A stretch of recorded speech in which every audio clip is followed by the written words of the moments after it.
ಸ್ನೇಹಿತರೆ ನಮಸ್ಕಾರ. ನಾನು ರವೀಂದ್ರ ಜೋಶಿ. ಗುಜರಾತ್ ಸರ್ಕಾರ ಅಂಥದೊಂದು ಮಹತ್ತರವಾದಂಥ ತೀರ್ಮಾನವನ್ನು ಕೈಗೊಂಡಿದೆ. ಹೋಟೆಲ್ ಹೆಸರು ತುಳಸಿ, ಹೋಟೆಲ್ ಹೆಸರು ಮಾಶಕ್ತಿ, ಹೋಟೆಲ್ ಹೆಸರು ಜೈ ಭವಾನಿ. ಒಳಗಡೆ ಓನರು ಬಿಸ್ಮಿಲ್ಲಾ ಖಾನು, ಮೊಹಮ್ಮದ್ ಪೀರು, ಇವರು ಹೋಟೆಲ್ನ ಮಾಲಕರು, ಮೊಹಮ್ಮದ್ ಗೌಸು. ಹೆಸರು ನೋಡಿದ ತಕ್ಷಣ ಇದು ಜೈ ಭವಾನಿ ಅಂದ್ಕೊಳ್ಳಿ ಹಿಂದೂ ಹೋಟೆಲ್ ಅಂಥೇಳಿ ಬರುವಂಥ ಪ್ರಯಾಣಿಕರೆಲ್ಲ ಹೋಟೆಲ್ ಒಳಗಡೆ ನುಗ್ತಾರೆ. ಪ್ರವಾಸದ ಪ್ರಯಾಸದಿಂದ ಸುಸ್ತಾಗಿ ಹೋಗಿರ್ತಾರೆ, ಬಳಲಿ ಬೆಂಡಾಗಿರ್ತಾರೆ. ಏನಾದರೂ ತಿಂದರೆ ಸಾಕು, ನಮ್ಮದೇ ಹೋಟ್ಲು, ಇದು ವೆಜಿಟೇರಿಯನ್ ಹೋಟ್ಲು ಅಂತ ಒಳಗಡೆ ಹೋಗ್ತಾರೆ. ಹೋಟೆಲ್ಲೇನೋ ವೆಜಿಟೇರಿಯನ್ನು, ಆದರೆ ಇದರ ಮಾಲೀಕ ಮುಸಲ್ಮಾನ. ಆತ ಹೋಟೆಲ್ ಬಿಸ್ಮಿಲ್ಲಾ ಅಂತಿಟ್ಟರೆ ನಮ್ಮದೇನು ಅಭ್ಯಂತರ ಇಲ್ಲ. ಆತ ಹೋಟೆಲ್ ತಾಜ್ ಮಹಲ್ ಅಂತಿಟ್ಟರೆ ನಮ್ಮದೇನು ಅಭ್ಯಂತರ ಇಲ್ಲ. ಹೋಗುವ ಗ್ರಾಹಕ ಬೋರ್ಡ್ ನೋಡ್ಕೊತಾನೆ, ಹೋಗೋದಿದ್ರೆ ಹೋಗ್ತಾನೆ, ಹೋಗದಿದ್ದರೆ ಬಿಡ್ತಾನೆ. ಆದರೆ ಈ ರೀತಿ ಮರೆಮಾಚಿ ನಯವಂಚನೆ ಮಾಡಿ ತಾನು ಹಿಂದೂ ಹೋಟೆಲ್ ಅಂತ ಹೇಳಿ ತೋರಿಸ್ಕೊಡ್ತಾ ವೆಜಿಟೇರಿಯನ್ ಹೋಟೆಲ್ ಅಂತ ಹೇಳಿ ಮುಸಲ್ಮಾನರ ಹೋಟೆಲ್ ನಡೆಸಿ ಜನರಿಗೆ ಟೋಪಿ ಹಾಕುವ ಕೆಲಸಕ್ಕೆ ಫುಲ್ ಸ್ಟಾಪ್ ಹಾಕಿದ್ದಾರೆ ಗುಜರಾತ್ ಸರ್ಕಾರದವರು. ನಿನ್ನೆ ನಡೆದಂಥ ಘಟನೆ ಅತ್ಯಂತ ತಾಜಾ ಘಟನೆ. 47 ಈ ರೀತಿಯ ಹೋಟೆಲ್ಗಳಿಗೆ ಈಗ ಕಡಿವಾಣ ಹಾಕಲಾಗಿದೆ. ಒಂದು ವಿಷಯವನ್ನು ಮೊದಲು ಹೇಳಿಬಿಡ್ತೇನೆ, ಆಮೇಲೆ ಈ ಸಬ್ಜೆಕ್ಟಿಗೆ ಸಂಬಂಧಪಟ್ಟ ಹಾಗೆ ವಿಶ್ಲೇಷಣೆಯನ್ನು ಕೊಡ್ತೀನಿ. ತಮಗೆ ಕಳೆದ 15 ದಿನಗಳ ಹಿಂದೆ ಒಂದು ಮಾತನ್ನು ಹೇಳಿದ್ದೆ, ತಮ್ಮ ಅನುಮತಿಯನ್ನು ಕೇಳಿದ್ದೆ. ಭಾನುವಾರ ರಜೆ ಮಾಡ್ತೀನಿ ಅಂತ, ಅದರ ಪ್ರಕಾರ ರಜೆ ಮಾಡ್ತಾಯಿದ್ದೀವಿ. ಹೇಳ್ತಾ ಒಂದು ವಿಷಯ ಹೇಳಿದ್ದೆ, ಸಾಧ್ಯವಾದರೆ ತಮ್ಮೆಲ್ಲರ ಶುಭ ಹಾರೈಕೆ ಶುಭೇಚ್ಛೆ ನಮ್ಮ ಜೊತೆಗಿದ್ದರೆ ನಮ್ಮ ಸಿಬ್ಬಂದಿ ವರ್ಗದ ಜೊತೆ ಈ ಬಾರಿ ನಾನು ಪ್ರಯಾಗರಾಜ್ಗೆ ಹೋಗಿ ಅಲ್ಲಿಂದನೇ ವಿಡಿಯೋ ಮಾಡುವ ಪ್ರಯತ್ನವನ್ನು ಮಾಡ್ತೀನಿ. ಇದು ನಾವು ಸ್ವತಃ ಕೇವಲ ಸಂಕಲ್ಪ ಮಾಡಿಕೊಳ್ಳೋದ್ರಿಂದ ಆಗೋದಲ್ಲ, ಅದಕ್ಕೆ ದೈವಾನುಗ್ರಹವೂ ಇರಬೇಕು, ಜೊತೆಗೆ ನನ್ನ ಸಾಮಾಜಿಕ ಕುಟುಂಬದ ಸದಸ್ಯರ ಶುಭೇಚ್ಛೆಯೂ ಜೊತೆಗಿರಬೇಕು, ಶುಭ ಹಾರೈಕೆ ಇರಬೇಕು. ಆವಾಗ ಮಾತ್ರ ಅದು ಸಾಧ್ಯ ಅಂತ. ಆಮೇಲೆ ತೆಗೆದು ಫ್ಲೈಟ್ ಟಿಕೆಟ್ ಎಲ್ಲ ರೇಟ್ಗಳು ನೋಡಿದರೆ 18,000, 20,000, 21,000. ಅದು ಏನು ನೇರವಾಗಿ ಪ್ರಯಾಗರಾಜ್ಗಿರೋದು ಒಂದೇ ಒಂದು ವಿಮಾನ. ಅದು ಬಿಟ್ಟರೆ ವಾರಣಾಸಿಗೆ ಹೋಗಿ 100 ಕಿಲೋಮೀಟರ್ ದೂರದಿಂದ ಬರಬೇಕು, ಇಲ್ಲದೆ ಹೋದರೆ ಲಖನೌದಿಂದ ಬರಬೇಕು. ಬಹಳಷ್ಟು ಫಜೀತಿ ಪಟ್ಕೊಂಡು ಹೋಗುವಂಥ ಕೆಲಸ. ಮೊದಲನೇದಾಗಿ ಆರ್ಥಿಕವಾದಂಥ ಹೊರೆ, ಎರಡನೇದ್ದು ಸಮಯ. ಎರಡನ್ನು ನಿಭಾಯಿಸುವುದು ಹೇಗೆ ಅನ್ನುವಂಥ ಆಲೋಚನೆಯಲ್ಲಿ ಮುಂದುವರಿತಾ ಬಂದು ಕೊನೆಗೆ ತಮ್ಮೆಲ್ಲರ ಆಶೀರ್ವಾದ ಅಂತಲೇ ಹೇಳಬೇಕು, ಆಶೀರ್ವಾದದಿಂದ ನಾಳೆ ಮಹಾಕುಂಭಮೇಳೆಗೆ ನಾನು ಹೊರಡ್ತಾ ಇದ್ದೀನಿ. 1 ವಾರ, ಮುಂದಿನ 1ನೇ ತಾರೀಕುವರೆಗೂ ಅಲ್ಲಿಯೇ ಇರ್ತೀನಿ. ವಾರಣಾಸಿ, ಅಯೋಧ್ಯ ಮತ್ತು ಪ್ರಯಾಗರಾಜ್ನಲ್ಲಿ ಮಹಾಕುಂಭಮೇಳದ ಲೈವ್ ತಮಗೆ ತೋರಿಸ್ಬೇಕು ಅನ್ನುವಂಥದ್ದು ಭಾಳ ದೊಡ್ಡ ತವಕ ನಂದು. ನನ್ನ ವೀಕ್ಷಕರು ಯಾರೂ ನೋಡಲಾರದನ್ನು ನೋಡಬೇಕು, ನನ್ನ ವೀಕ್ಷಕರು ಯಾರಿಗೂ ಸಿಗಲಾರದಂಥ ವಿಷಯವನ್ನು ತಿಳ್ಕೋಬೇಕು ಅನ್ನುವಂಥ ಒಂದು ಸದಿಚ್ಛೆಯೊಂದಿಗೆ ಮಾಡ್ತಾ ಇರುವಂಥ ಇದೊಂದು ಯಾತ್ರೆ, ಪ್ರವಾಸ ಅಲ್ಲ, ಇದು ಯಾತ್ರೆ. ಏಕೆಂದರೆ ನಾನು ಹೋಗ್ತಾ ಇರೋದು ದಿವ್ಯವಾದಂಥ ಒಂದು ಅನುಭವವನ್ನು ಪಡೆಯಲಿಕ್ಕೆ, ಅಂಥದ್ದೊಂದು ದಿವ್ಯವಾದ ಅನುಭವವನ್ನು ತಮ್ಮ ಜೊತೆ ಹಂಚಿಕೊಳ್ಳಿಕ್ಕೆ. ನಾನು ಗಂಗೆಯಲ್ಲಿ ಅಲ್ಲಿ ತ್ರಿವೇಣಿ ಸಂಗಮದಲ್ಲಿ ಮಿಂದು ಬಂದರೆ ತಾವು ಅಲ್ಲಿ ಕೂತ್ಕೊಂಡು ನನ್ನ ವಿಡಿಯೋ ನೋಡಿ ಮಮ್ಮ ಅಂತ ಹೇಳಿದರೆ ಅದರ ಪುಣ್ಯ ತಮಗೂ ಪ್ರಾಪ್ತಿಯಾಗತ್ತೆ ಅನ್ನುವಂಥ ನಂಬಿಕೆ ನನ್ನದು. ಏಕೆಂದರೆ ನಾವೆಲ್ಲ ಹಿಂದೂಗಳು, ಇಡೀ ಕುಟುಂಬದವರೆಲ್ಲ ನಾವು ಪೂಜೆ ಮಾಡೋದಿಲ್ಲ. ಮನೆಯಲ್ಲಿ ಒಬ್ಬ ಯಜಮಾನ ಪೂಜೆ ಮಾಡಿದರೆ ಉಳಿದವರಿಗೆಲ್ಲರಿಗೂ ಅದರ ಪುಣ್ಯ ಪ್ರಾಪ್ತಿಯಾಗತ್ತೆ ಅನ್ನುವಂಥ ನಂಬಿಕೆಯನ್ನು ಇಟ್ಟಂಥವ್ರು, ಅಂಥ ಸಂಪ್ರದಾಯದ ಹಿನ್ನೆಲೆಯಲ್ಲಿ ಬಂದವರು. ಇದು ಕೇವಲ ಕುತೂಹಲಕ್ಕೆ ಹೋಗ್ತಾ ಇರುವಂಥ ಯಾತ್ರೆ ಅಲ್ಲ.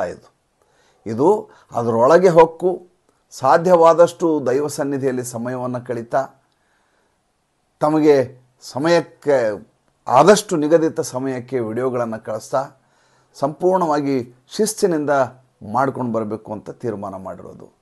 ತೀರಾ ಆರ್ಥಿಕ ಹೊರೆಯ ಕಾರ್ಯಕ್ರಮ ಇದು, ನಾನು ಒಪ್ಕೊಂಡು ಮಾಡ್ತಾ ಇರೋದು ಯಾತ್ರೆ. ಆದರೂ ನಾನು ಮಾತು ಕೊಟ್ಟಿದ್ದರಿಂದಾಗಿ ಈಗ ಹೋಗಲೇಬೇಕು ಅಂತ ತೀರ್ಮಾನ ಮಾಡಿ, ಮಧ್ಯಮ ವರ್ಗೀಯರಿಗಿರುವಂಥ ಅತಿ ದೊಡ್ಡ ಸಮಸ್ಯೆ ಏನು ಗೊತ್ತಾ? ಅವರು ಬೆಲ್ಲದ ಚಹಾವನ್ನು ಕುಡಿಯಲಾರರು. ಸಕ್ಕರೆ ಚಹಾ ದುಬಾರಿ ಅವರಿಗೆ. ಸಕ್ಕರೆ ಚಹಾ ಕುಡಿಯಬೇಕು, ಬೆಲ್ಲದ ಚಹಾ ಸಾಧ್ಯ ಆಗೋದಿಲ್ಲ. ಸಕ್ಕರೆ ಚಹಾ ಕುಡಿದ್ರೆ ಅದನ್ನು ತಡ್ಕೊಳ್ಳುವಂಥ ಶಕ್ತಿ ನಮಗಿರೋದಿಲ್ಲ. ಅದನ್ನು ಮೀರಿ ಮತ್ತೆ ಇಂಥದ್ದೊಂದು ಪ್ರಯತ್ನವನ್ನು ಮಾಡ್ತಾಯಿದ್ದೀನಿ. ನಾಡಿದ್ದಿನಿಂದ ತಮಗೆ ಪ್ರಯಾಗರಾಜ್ನಿಂದ ವಿಡಿಯೋಗಳು ಬರ್ತವೆ. ನಾಳೆ ಸಂಜೆ ನಾನು ಅಲ್ಲಿ ತಲುಪ್ತೀನಿ, ನಾಳೆ ರಾತ್ರಿಯೇ ಸಾಧ್ಯ ಆದರೆ ವಿಡಿಯೋ ಮಾಡ್ತೀನಿ. ಸಮಯದಲ್ಲಿ ಸ್ವಲ್ಪ ವ್ಯತ್ಯಾಸ ಆದರೆ ದಯವಿಟ್ಟು ತಾವು ಅನ್ಯಥಾ ಭಾವಿಸಬಾರ್ದು, ಕ್ಷಮಿಸಬೇಕು. ಏಕೆ ನಮ್ಮದು ಶೆಡ್ಯೂಲ್ ಇರೋದು ಬೆಳಗ್ಗೆ 7 ಗಂಟೆ ಮಧ್ಯಾಹ್ನ 2 ಗಂಟೆ, ಸಂಜೆ 5 ಗಂಟೆ ಮತ್ತು ರಾತ್ರಿ 7 ಗಂಟೆ, ಒಟ್ಟು 4 ವಿಡಿಯೋಗಳನ್ನು ನಾವು ಪಬ್ಲಿಷ್ ಮಾಡ್ತಾಯಿದ್ದೀವಿ. ಈಗ ಫೇಸ್ಬುಕ್ನಲ್ಲಿ ರವೀಂದ್ರ ಜೋಶಿ ಹೆಸರಿನ ಚಾನಲ್ನಲ್ಲಿ ವಿಡಿಯೋಗಳು ಬರ್ತಾಯಿಲ್ಲ. ರವೀಂದ್ರ ಜೋಶಿ ಕ್ರಿಯೇಷನ್ಸ್ ಅನ್ನುವಂಥ ಅಕೌಂಟ್ನಲ್ಲಿ ಬರ್ತಾ ಇದ್ದಾವೆ. ರವೀಂದ್ರ ಜೋಶಿ ಅನ್ನುವಂಥ ಚಾನಲ್ನ ರಿಸ್ಟ್ರಿಕ್ಟ್ ಮಾಡಿದ್ದಾರೆ, ನಿಬಂಧನೆಗಳನ್ನು ವಿಧಿಸಿದ್ದಾರೆ. ಅದಕ್ಕೆ ಬಹಳಷ್ಟು ಜನರಿಗೆ ತಲುಪೋದಿಲ್ಲ ಅನ್ನುವಂಥ ಕಾರಣಕ್ಕೋಸ್ಕರ ರವೀಂದ್ರ ಜೋಶಿ ಕ್ರಿಯೇಷನ್ಸ್ ಅನ್ನುವಂಥ ಅಕೌಂಟ್ಗೆ ತಾವು ಲಾಗಿನ್ ಆದರೆ ಹೋದರೆ ಸರ್ಫ್ ಮಾಡಿದರೆ ಫೇಸ್ಬುಕ್ಕಲ್ಲಿ ಲಭ್ಯ ಆಗುತ್ತೆ. ಭಾಳಷ್ಟು ಜನ ಕರೆ ಮಾಡಿ ಫೇಸ್ಬುಕ್ಕಲ್ಲಿ ನಿಮ್ಮ ವಿಡಿಯೋನೇ ಬರ್ತಾಯಿಲ್ಲ 2 ದಿವಸ ಅಂತ ಹೇಳಿದರು.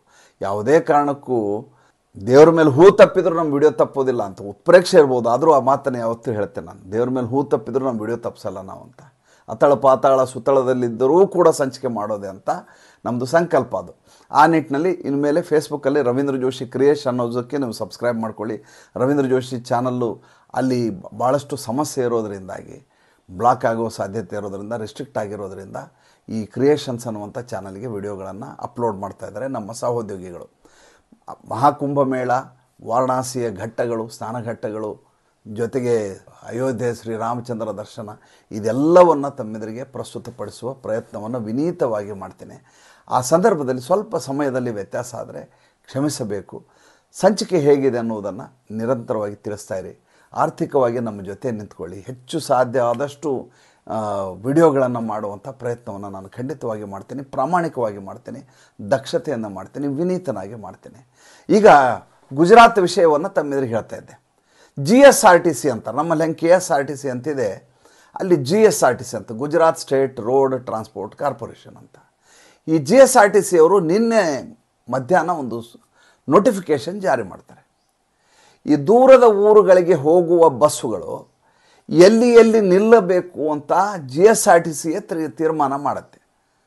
ದೂರದ ಪ್ರಯಾಣ ಇದ್ದ ಸಂದರ್ಭದಲ್ಲಿ ಪ್ರವಾಸಿಗರಿಗೆ ಆಯಾಸ ಆಗಬಾರ್ದು, ಅವ್ರಿಗೆ ಸಮಯಕ್ಕೆ ಸರಿಯಾಗಿ ಫುಡ್ ಸಿಗಬೇಕು ಅನ್ನುವಂಥ ಕಾರಣಕ್ಕೋಸ್ಕರ ಅಲ್ಲಿ ಲೈಸೆನ್ಸ್ ಹೊಂದಿದ ಹೋಟೆಲ್ಗಳ ಮುಂದೆಯೇ ಬಸ್ಗಳು ನಿಲ್ಲಬೇಕು. ಅದು ಗುಜರಾತ್ನಲ್ಲಿರುವಂಥ ಕಾನೂನಿನ ಸಿಸ್ಟಮು, GSRTCಯ ಒಂದು ಮಾರ್ಗದರ್ಶಿ ಇದು. ಅದರ ಪ್ರಕಾರ, ಆ ಆಡಳಿತದ ಶಿಷ್ಟಾಚಾರದ ಪ್ರಕಾರ ಎಲ್ಲ ಬಸ್ಗಳು ದಾರಿಯಲ್ಲಿ ನಿಲ್ತಾಯಿದ್ವು. ಯಾವ ಹೋಟೆಲ್ ಮುಂದೆ ನಿಲ್ತಾಯಿದ್ವು? ಮಹಾಶಕ್ತಿ ಹೋಟೆಲ್ ಮುಂದೆ ನಿಲ್ತಾಯಿದ್ವು, ತುಳಸಿ ಅನ್ನುವಂಥ ಹೋಟ್ಲ್ ಮುಂದೆ ನಿಲ್ತಾಯಿದ್ವು, ಜೈ ಭವಾನಿ ಅನ್ನೋ ಹೋಟ್ಲ್ ಮುಂದೆ ನಿಲ್ತಾಯಿದ್ವು. ಈ ಹೋಟೆಲ್ಗಳು ಹಿಂದೂ ಹೋಟೆಲ್ಗಳು ಅಂತ ಪರಿಭಾವಿಸಿ ಪಾಪ ಪ್ರಯಾಣಿಕರು ಅಲ್ಲಿ ಹೋಗ್ತಾಯಿದ್ರು. ಯಾರು ಶುದ್ಧ ಶಾಕಾಹಾರಿ ಊಟ ಮಾಡಬೇಕು ಅನ್ಕೋತಾರೋ, ಸಸ್ಯಾಹಾರಿ, ಅಂಥವರಿಗೋಸ್ಕರ ಅಂಥ ಹೋಟೆಲಲ್ಲಿ ನಿಲ್ಲಿಸೋದು. ಮಾಂಸಾಹಾರಿ ಹೋಟ್ಲಲ್ಲಿ ಸಸ್ಯಾಹಾರಿಗಳು ಭಾಳಷ್ಟು ಜನ ತಿನ್ನೋದಿಲ್ಲ, ಅದು ನಿಷೇಧ ಅನ್ನುವಂಥ ಕಾರಣಕ್ಕೋಸ್ಕರ ಅಲ್ಲ. ಅವರವರು ನಡೆಸ್ಕೊಂಡ್ಬಂದಿರುವಂಥ ಪರಂಪರೆ, ಅವರವರ ಸಂಪ್ರದಾಯ. ನಾವು ನಮಗೆ ಆದಂಥ ಒಂದು ಕಟ್ಟುಪಾಡುಗಳನ್ನು ಹಾಕ್ಕೊಂಡಿರ್ತೇವೆ. ನಾನು ವೆಜಿಟೇರಿಯನ್ನು, ನಾನು ಮಾಂಸಾಹಾರಿ ಹೋಟ್ಲಲ್ಲಿ ತಿನ್ನೋದಿಲ್ಲ. ಇನ್ನು ಕೆಲವು ವೆಜಿಟೇರಿಯನ್ಸ್ಗಳು ಈರುಳ್ಳಿ ಬೆಳ್ಳುಳ್ಳಿ ಹಾಕೋ ಹೋಟ್ಲಲ್ಲಿ ತಿನ್ನೋದಿಲ್ಲ, ಜೈನ್ ಹೋಟ್ಲುಗಳನ್ನ ಹುಡ್ಕೊಂಡು ಹೋಗ್ತಾರೆ. ಅದು ಅವರ ಚಾಯ್ಸ್, ಅದು ಅದ್ರ ಬಗ್ಗೆ ನಾವು ಮಾತಾಡೋಕ್ಕಾಗಲ್ಲ. ಆಹಾರ ಯಾವಾಗಲೂ ತನ್ನಿಷ್ಟ, ಬಟ್ಟೆ ಪರರಿಷ್ಟ, ಊಟ ತನ್ನಿಚ್ಛೆ, ನೋಟ ಪರರಿಚ್ಛೆ ಅಂತ ಮಾತಿದೆ. ಆದರೆ ಇದನ್ನು ಬಳಸಿಕೊಂಡು ಗುಜರಾತ್ನಲ್ಲಿ ಒಂದಷ್ಟು ಮುಸಲ್ಮಾನ ವ್ಯಾಪಾರಿಗಳು ಹಿಂದೂ ಹೆಸರಿನಲ್ಲಿ ಹೋಟೆಲ್ಗಳನ್ನು ಮಾಡ್ತಾರೆ. ಎಲ್ಲ ಕಡೆ ಎಲ್ಲೆಲ್ಲಿ ಹೈವೇಗಳಿದ್ದಾವೋ, ಏರಿಯಾ ಹೆಸರು ಹೇಳ್ತೇನೆ ನಿಮಗೆ, ವಡೋದರದಲ್ಲಿದ್ದಾವೆ, ರಾಜ್ಕೋಟ್ನಲ್ಲಿದ್ದಾವೆ, ಮೆಹಸಾನದಲ್ಲಿದ್ದಾವೆ, ಅಹಮದಾಬಾದ್ನಲ್ಲಿದ್ದಾವೆ, ಪಾಲನ್ಪುರ್ನಲ್ಲಿದ್ದಾವೆ, ಭುಜ್ನಲ್ಲಿದ್ದಾವೆ. ಹೀಗೆ ರಸ್ತೆ ಉದ್ದಕ್ಕೂ ಈ ರೀತಿಯ ಹೋಟ್ಲ್ಗಳಿದ್ದಾವೆ. ಈ ರೀತಿ ಹೋಟೆಲ್ಗಳಿಗೆ ಮುಸಲ್ಮಾನರ ಹೋಟೆಲ್ ಅಂದರೆ ಅವಾಗ ಹೋಗೋರು ಹೋಗ್ತಾರೆ, ಹೋಗದೇ ಇರೋರು ಹೋಗೋದಿಲ್ಲ. ಆದರೆ ಮರೆಮಾಚಿ ಮುಸಲ್ಮಾನರು ಹೋಟೆಲನ್ನು ನಡೆಸ್ತಾ ಹಿಂದೂಗಳ ಹೆಸರನ್ನ ಇಟ್ಕೊಂಡು ಗ್ರಾಹಕನಿಗೆ ಮೋಸ ಮಾಡುವಂಥ, ವಂಚನೆ ಮಾಡುವುದನ್ನು ತಪ್ಪಿಸಲಿಕ್ಕೆ ಇವರ ಲೈಸೆನ್ಸ್ಗಳನ್ನು GSRTCಯವರು, ಗುಜರಾತ್ ಸರ್ಕಾರದವರು ರದ್ದು ಮಾಡಿದ್ದಾರೆ. ಇನ್ನು ಮುಂದೆ ಈ ಹೋಟೆಲ್ಗಳ ಮುಂದೆ ಈ ಯಾವ ಬಸ್ಗಳು ಹೋಗೋದಿಲ್ಲ. ಈ ಬಸ್ಗಳು ನಿರ್ಭರ ಆಗಿರೋದೇ ಬಸ್ಸಿನ ಪ್ರಯಾಣಿಕರ ಮೂಲಕ. ಇವೆಲ್ಲ ಹೈವೇನಲ್ಲಿರುವಂಥ ಹೋಟ್ಲ್ಗಳಿವು, ಯಾವ ಊರಿನ ಮಧ್ಯದಲ್ಲಿರೋವಲ್ಲ. ಹೈವೇಗುಂಟ ಇರುವಂಥ ಹೋಟೆಲ್ಗಳು. ಬಸ್ ಬಂದು ನಿಂತರೆ ಮಾತ್ರ ಅವ್ರಿಗೆ ವ್ಯಾಪಾರ ಇರ್ತದೆ, ಅಥವಾ ಬೇರೆ ಕಾರ್ನವರು ಯಾರು ಪ್ರಯಾಣಿಕರಿದ್ದಾರೆ ಅವರಿಂದ ವ್ಯಾಪಾರ ನಡೀತಿರ್ತದೆ. ಈಗ ಈ ರೀತಿ ಯಾವಾಗ 47 ಲೈಸೆನ್ಸ್ಗಳನ್ನು ರದ್ದು ಮಾಡಲಾಯಿತು ಮೊದಲ ಹಂತದಲ್ಲಿ, ಈ ದೇಶದ ಎಡಚರ್ಯಲ್ಲಿಗೆ ಬೆಂಕಿ ಬಿದ್ದ ಹಾಗೆ ಗಲಾಟೆ ಮಾಡಲಿಕ್ಕೆ ಶುರು ಮಾಡಿದ್ದಾರೆ. ಮುಸಲ್ಮಾನರನ್ನು ಟಾರ್ಗೆಟ್ ಮಾಡ್ತಾ ಇದ್ದೀರಿ, ಅವರಿಗೆ ವ್ಯಾಪಾರ ಮಾಡುವಂಥ ಒಂದು ಅವಕಾಶದಿಂದ ವಂಚಿತರನ್ನಾಗಿ ಮಾಡ್ತಾ ಇದ್ದೀರಿ. ಗುಜರಾತ್ನ BJP ಸರ್ಕಾರ ಇಂಥದ್ದೊಂದು ಅನ್ಯಾಯ ಮಾಡ್ತಾ ಇದೆ, ಇದು ಕೋಮು ಸಂಘರ್ಷವನ್ನು ಉಂಟು ಮಾಡುತ್ತೆ ಅಂತ ಗಲಾಟೆ ಶುರುವಾಗಿದೆ. ನೀವು ಎಲ್ಲ ಕಡೆ ಇವತ್ತು ನೀವು ಸೋಷಿಯಲ್ ಮೀಡಿಯಾ ತೆಗೆದ್ರೆ ಗುಜರಾತ್ನಲ್ಲಿ ಈ ರೀತಿ ಲೈಸೆನ್ಸ್ ರದ್ದಾಗಿರೋದು, ಅದಲ್ಲದೆ ಅದರಿಂದ ಈ ಎಡಚರು ಮಾಡ್ತಾ ಇರೋಂಥ ಗಲಾಟೆ ಕುರಿತು ಎಲ್ಲ ಕಡೆ ಸುದ್ದಿ. ಇದು ಕೇವಲ 47 ಹೋಟ್ಲಿಗೆ ಸೀಮಿತ ಅಲ್ಲ, ಇದು ಇನ್ನೂ ಬೇಕಾದಷ್ಟು ಹೋಟೆಲ್ಗಳು ಇದೇ ರೀತಿ ಇದ್ದಾವೆ. ಅದನ್ನು ಮಾರ್ಕ್ ಮಾಡಲಾಗ್ತಾ ಇದೆ, ಯಾರ್ಯಾರು ಈ ರೀತಿ ಮಾಡ್ತಾ ಇದ್ದಾರೆ, ಧೋಕಾ ಮಾಡ್ತಾ ಇದ್ದಾರೆ ಅಂತೇಳಿ. ಅವ್ರು ಬಿಸ್ಮಿಲ್ಲಾ ಹೋಟ್ಲ್ ಅಂತಿಟ್ಟರು ಏನು ಅಭ್ಯಂತರ ಇರಲಿಲ್ಲ. ಅವ್ರು ಇಟ್ಟದ್ದು ಹಿಂದೂಗಳನ್ನು ಶಿವಶಕ್ತಿ ಅಂತ ಹೆಸರಿಟ್ಟು ನಮಗೆ ಧೋಕಾಬಾಜಿ ಮಾಡಿದರೆ ಯಾರು ಹೋಗ್ತಾರೆ? ಈಗ ನೀವು ಮೈಸೂರು, ನಂಜನಗೂಡು, ಹುಣಸೂರು ಈ ಕಡೆ ಎಲ್ಲ ಹೋಗಿ ಮೈಸೂರಿನ ಬನ್ನಿಮಂಟಪ ಹೈವೇ ಸರ್ಕಲ್ ಅನ್ನೊಂದಿದೆ, ಆಶೀರ್ವಾದ ಗ್ರ್ಯಾಂಡ್ ಅಂತ ಹೋಟ್ಲ್ ಹೆಸರು. ನೀವು ಯಾರಾದರೂ ಸ್ವಾಭಾವಿಕವಾಗಿ ಆಶೀರ್ವಾದ ಅನ್ನುವಂಥ ಹೆಸರನ್ನ ಯಾರು ಇರ್ತಾರೆ? ಹಿಂದೂಗಳ ಹೋಟ್ಲ್ ಅಂದ್ಕೊಂಡು ನಾವು ಹೋಗ್ತೇವೆ. ನೀವು ಹೋಗಿ ಅಲ್ಲಿ ಒಳಗಡೆ ಎನ್ಕ್ವೈರಿ ಮಾಡಿದರೆ ನಿಮ್ಗೆ ಗೊತ್ತಾಗುತ್ತೆ ಇದು ಮುಸಲ್ಮಾನರ ಹೋಟ್ಲು ಅಂತ. ಹೋಗಬೇಕು ಹೋಗಬಾರ್ದು ಗ್ರಾಹಕನ ತೀರ್ಮಾನ, ಆದರೆ ನೀವು ಮೋಸ ಮಾಡೋ ಹಾಗಿಲ್ಲ. ಯಾಕೆ ಮೋಸ ಮಾಡ್ತೀರಿ? ನಿಮ್ಮ ಹೆಸರಿಡಿ, ಹೋಟೆಲ್ ಅಬ್ದುಲ್ ಸತ್ತಾರ್ ಅಂತ ಹೇಳಪ್ಪ, ನಾವು ಬೇಕಾದ್ರೆ ಬರ್ತೀವಿ, ಬೇಡ ಬಿಡಲ್ಲ. ಅದು ಬಿಟ್ಟು ಆಶೀರ್ವಾದ ಗ್ರ್ಯಾಂಡ್ ಅಂತಿಟ್ಟು ಹಂಗಾರೆ ಮುಸಲ್ಮಾನ್ ಧರ್ಮದಲ್ಲಿ ಆಶೀರ್ವಾದ ಮಾಡೋ ಪದ್ಧತಿ ಇದೆಯಾ? ನೀವು ಆಶೀರ್ವಾದಕ್ಕೆ ಏನಂತ ಹೇಳ್ತೀರಿ? ಅದಕ್ಕೆ ಈ ರೀತಿ ಚೀಟಿಂಗ್ ಮಾಡುವುದನ್ನು ಬಿಡಬೇಕು ಅನ್ನುವಂಥ ಒಂದು ಭಾಳ ಅದ್ಭುತವಾದಂಥ ಆರ್ಟಿಕಲ್ಲು ಸೆಪ್ಟೆಂಬರ್ 15, 2011 ಎಕನಾಮಿಕ್ ಟೈಮ್ಸಲ್ಲಿ ಬಂದಿತ್ತು. ನಾನಿವತ್ತು ಈ ವಿಷಯವಾಗಿ ರಿಸರ್ಚ್ ಮಾಡಲಿಕ್ಕೆ ಕೂತಾಗ ನನಗಿದ್ದಕ್ಕಿದ್ದ ಹಾಗೆ ನೆನಪಾಯ್ತು. 3 ರಾಜ್ಯಗಳಲ್ಲಿ ಹೋಟೆಲ್ ಚೈನ್ಗಳನ್ನು ಮಾಡ್ಕೊಂಡಿದ್ವಿ. ಇವ್ರ ಹೆಸರು ಚಾಲಿಯಾಸ್ ಅಂತಾರೆ, ಚಲಿಯಾಸ್. ಶಿಯಾ ಜಾಫ್ರಿ ವಸಾಯಾಚಿ ಚಲಿಯಾ ಅಂತ. ಚಲಿಯಾ ಸಮುದಾಯ ಅಂದರೆ ಇದು ಮುಸಲ್ಮಾನ ಕಮ್ಯುನಿಟಿ. ಇದು ಈ ಚಲಿಯಾಗಳು ಏನು ಮಾಡ್ತಾರೆ ಅಂತಂದರೆ, ಇವರಿರೋದು ಗುಜರಾತ್ನಲ್ಲಿ. ಈ ಕಮ್ಯುನಿಟಿಯವರ ಮೇನ್ ಬಿಸ್ನೆಸ್ಸೇ ಹೋಟೆಲ್ಲು. ಹೋಟೆಲ್ ಯಾವ ಹೋಟೆಲ್ಲು? ಇವರು ಮಾಡೋದು ಹಿಂದೂಗಳ ಹೋಟೆಲನ್ನು ಮಾಡ್ತಾರೆ, ಸಸ್ಯಾಹಾರಿ ಹೋಟೆಲ್ ಅಂತ ಬೋರ್ಡ್ ಹಾಕ್ಬಿಡ್ತಾರೆ, ವೆಜಿಟೇರಿಯನ್ ಅಂತ. ಹೋಟೆಲ್ ಹೆಸರು ಏನಂತ ಇಡ್ತಾರೆ? ನವಜೀವನ್ ಅಂತ ಹೊಸ ಹೋಟೆಲ್ ಹೆಸರು ಇಡ್ತಾರೆ. ಸರ್ವೋದಯ ಅಂತ ಹೊಸ ಹೋಟೆಲ್ ಹೆಸರು ಇಟ್ಟಿದ್ದಾರೆ. ಅದಾದಮೇಲೆ ಸರ್ವೋತ್ತಮ್ ಅಂತ ಹೆಸರಿಟ್ಟಿದ್ದಾರೆ. ಈ ರೀತಿ ಹೆಸರಿಟ್ಕೊಂಡು ಈಗ ನೀವು ಸರ್ವೋತ್ತಮ್ ಅಂತ ಹೆಸರಿಟ್ಕೊಂಡ್ರೆ ಮುಸಲ್ಮಾನರ ಹೋಟ್ಲ್ ಅಂತೀರಾ, ಹಿಂದೂಗಳ ಹೋಟ್ಲ್ ಅಂತೀರಾ? ಹಿಂದೂಗಳ ಹೋಟ್ಲ್ ಅಂತ ಅನಿಸುತ್ತೆ ಯಾರಿಗಾದರೂ. ಸರ್ವೋದಯ ಅಂತ ಇಟ್ಟರೆ ಹಿಂದೂ ಹೋಟ್ಲ್ ಅನ್ಸೋದಿಲ್ವಾ? ನವಜೀವನ್ ಅಂತ ಇಟ್ಟಿದ್ದಾರೆ. ಈ ಚಲಿಯಾಗಳು ಇಡೀ ಗುಜರಾತು ಮತ್ತು ಇಡೀ ಮಹಾರಾಷ್ಟ್ರದ ಹೈವೇಗಳು ಜೊತೆಗೆ ಕೆಲವು ಭಾಗ ಆಂಧ್ರ ಪ್ರದೇಶದಲ್ಲಿ ಸಾವಿರಾರು ಹೋಟೆಲ್ಗಳು, ನೂರಾರಲ್ಲ ಸಾವಿರಾರು ಹೋಟೆಲ್ಗಳನ್ನು ಮಾಡಿದ್ದಾರೆ.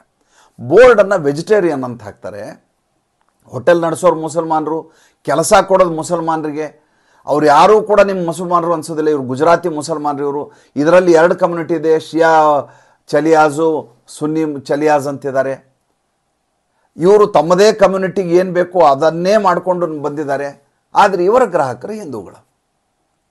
ಎಕನಾಮಿಕ್ ಟೈಮ್ಸ್ನವರು ಇದರ ಬಗ್ಗೆ ಅಬ್ಜೆಕ್ಷನ್ ಮಾಡಲಾರದೆ ಚಲಿಯಾ ಎನ್ನುವಂಥ ಸಮುದಾಯ ಹೇಗೆ ಇಂಡಿಯಾದಲ್ಲಿ ವೆಜಿಟೇರಿಯನ್ ರೆಸ್ಟೋರೆಂಟ್ ನಡ್ಸ್ಕೊಂಡು ಬರ್ತಾ ಇದ್ದಾರೆ, ಹೇಗೆ ನೂರಾರು ಕೋಟಿ ರೂಪಾಯಿ ದುಡ್ಡನ್ನು ಮಾಡ್ತಾ ಇದ್ದಾರೆ, ಹೀಗೆ ತಮ್ಮ ಸಮುದಾಯವನ್ನು ರಕ್ಷಣೆ ಮಾಡ್ತಾ ಇದ್ದಾರೆ ಅಂತ ಅವರು 2011 ಸೆಪ್ಟೆಂಬರ್ 15 ಒಂದು ಲೇಖನ ಹಾಕಿದ್ದಾರೆ. ಅಂದರೆ ಅಲ್ಲಿಂದ ಇಲ್ಲಿವರೆಗೂ ಲೆಕ್ಕ ಹಾಕೊಂಬರ್ರಿ, 14 ವರ್ಷ ಆಯ್ತು. 14 ವರ್ಷದಿಂದ ಇದು ನಿರಂತರವಾಗಿ ನಡೀತಾ ಇರುವಂಥ ಮೋಡಸ್ ಆಪರಂಡಿ. ಈಗ ಗುಜರಾತ್ ಸರ್ಕಾರ ಇದಕ್ಕೆ ತಹಬಂದಿಗೆ ತರಕ್ಕೆ ಚಾವಿಯನ್ನು ಬಂದ್ ಮಾಡಿದೆ, ಇವರಿಗೆ ಬೀಗ ಹಾಕಿದೆ. ಈಗ ಅವರು ಒಂದೋ ತಮ್ಮ ಹೋಟೆಲ್ ಹೆಸರಿಗೆ ಅಬ್ದುಲ್ ಸತ್ತಾರ್ ಅಂತ ಇಡಬೇಕು, ಬಿಸ್ಮಿಲ್ಲಾ ಹೋಟೆಲ್ ಅಂತ ಇಡಬೇಕು. ಇಲ್ಲದೆ ಹೋದರೆ ಹೊಟ್ಟೆ ಬಾಗಿಲು ಹಾಕಬೇಕು. ಯಾಕಂದರೆ ಇನ್ನು ಮುಂದೆ GSRTC ಅವರು ಯಾವ ಬಸ್ಸುಗಳಲ್ಲಿ ನಿಲ್ಲೋದಿಲ್ಲ. ಇಂಥ ಕ್ರಮಗಳನ್ನು ಈ ದೇಶದಲ್ಲಿ ಕೈಗೊಳ್ಳಬೇಕಾದಂಥ ಅನಿವಾರ್ಯತೆ ಇದೆ. ಏಕೆಂದರೆ ಹಿಂದೂ ಧರ್ಮದ ಕಟ್ಟುಪಾಡುಗಳು, ಸಂಪ್ರದಾಯವನ್ನು ನಾವು ಆಚರಿಸಲಿಕ್ಕೆ ಈ ರೀತಿ ದ್ರೋಹ ಮಾಡೋರು ವಂಚನೆಯಿಂದ ತೊಂದರೆ ಆಗುತ್ತೆ. ಇದು ಯಾವುದೇ ಕಾರಣಕ್ಕೂ ತಪ್ಪಲ್ಲ, ಯಾವುದೇ ಕಾರಣಕ್ಕೂ ಪ್ರಜಾಪ್ರಭುತ್ವ ವಿರೋಧಿ ಅಲ್ಲ, ಇದು ಕೋಮು ಸಂಘರ್ಷಕ್ಕೆ ಆಗುವಂಥ ಸಬ್ಜೆಕ್ಟೇ ಅಲ್ಲ. ಇದು ಕೇವಲ ಗುಜರಾತಿಗೆ ಮಾತ್ರ ಆಗಬಾರ್ದು, ಕರ್ನಾಟಕದಲ್ಲಿ ಇದನ್ನು ಇಂಪ್ಲಿಮೆಂಟ್ ಮಾಡಬೇಕು. ಆದರೆ ನಮ್ಮ ಸಿದ್ದರಾಮಯ್ಯನವ್ರು ಗೊತ್ತಲ್ವಾ, ಅವರು ಇನ್ನೊಂದೆರಡು ಆಶೀರ್ವಾದ ಗ್ರ್ಯಾಂಡ್ ತೆಗಿ ಅಂತಲೇ ಹೇಳಿ ಕಳಿಸ್ತಾರೆ. ಅದು ನಮ್ಮ ಪಾಡು, ಏನು ಮಾಡ್ತಾರೆ ಹೇಳಿ. ಮತ್ತು ಮುಂದಿನ ಸಂಚಿಕೆಯಲ್ಲಿ ಹೊಸ ವಿಷಯದೊಂದಿಗೆ ಬರ್ತೇನೆ. ಸಂಚಿಕೆ ಇಷ್ಟ ಆಗಿದ್ದರೆ ಲೈಕ್ ಮಾಡಿ, ಫಾಲೋ ಮಾಡಿ, ಶೇರ್ ಮಾಡಿ. ದಯವಿಟ್ಟು ನಮ್ಮ ಮುಕ್ತ ಪತ್ರಿಕೋದ್ಯಮಕ್ಕೆ ಆರ್ಥಿಕವಾಗಿ ಬೆಂಗಾವಲಾಗಿ ನಮಸ್ಕಾರ.